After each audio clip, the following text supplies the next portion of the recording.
Bonjour. Aujourd'hui, je vais vous dire en à peu près 2 minutes pourquoi les patrons doivent ou devraient être contre la suppression du Code du travail. Il y a 2 700 000 patrons en France, tous n'ont pas un employé, mais disons 1,5 million ont un employé. Alors, comment on va négocier au niveau de chaque entreprise? En plus de tout le travail qu'il a à faire, le patron devra se coltiner la rédaction des contrats de travail et de l'ensemble des conditions de travail qu'il proposera à chacun de ses employés, pour chacun des postes. Comment une telle idée a-t-elle pu germer? Certainement chez un énarque et chez les gens qui nous gouvernent. C'est absurde. On n'a pas le temps de ça. Je suis un chef d'entreprise. Je n'ai absolument pas ni l'intention, ni le temps, ni la capacité de rédiger des contrats de travail individuels et toutes les conditions d'emploi.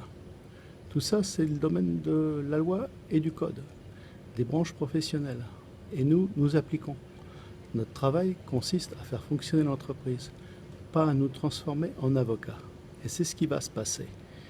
Comme la plupart des entrepreneurs seront incapables de négocier, ils en confieront la tâche à d'autres, des juristes, des conseils et toute une flopée d'intermédiaires inutiles qui ne servent qu'à alourdir la tâche des patrons, la tâche des entrepreneurs et les coûts d'exploitation de leurs entreprises. Supprimer le code du travail, ça n'est pas favorable aux entreprises, sauf aux très très grosses entreprises.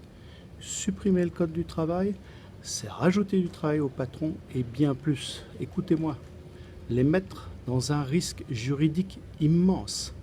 Chaque erreur sera un contentieux, chaque contentieux sera un jugement, un tribunal, avocat, délai, incertitude.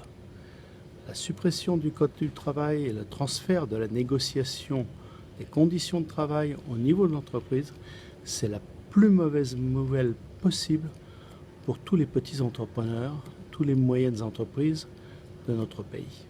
Réfléchissez avant d'aller voter. Pour ma part, je voterai pour le maintien du Code du travail, c'est-à-dire pour les candidats de la France insoumise.